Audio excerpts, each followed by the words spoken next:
Άκουσα κάτι. Άκουσα κάτι. Και συμβαίνει ένα φαινόμενο που δεν είναι φυσικό, αλλά θα μπορούσε να ενδιαφέρει τους επιστήμονες. Από την ώρα που αποκτήσαμε αδελφές, φαινόμαστε πολύ πιο κουτί από πριν. Εκείνες, επειδή είναι γυναίκες, με το να διαβάζουν μια φορά το μάθημα το μαθαίνουν.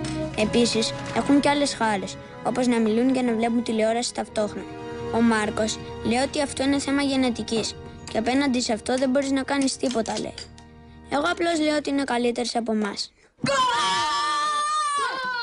Γελία, υποκείμενα. Γελί, καραγκιόζοι, δεν βλέπω τι κάνετε. Κολοβαράτε όλη την ώρα τι να διαβάζετε. Σας έχουν κάνει ρεζίλι δύο κορίτσια. Θα τα διαβάσετε όλα, ρε. Όλα. Μέχρι και τα εξώφυλλα θα μάθετε. Καραγκιόζιδες.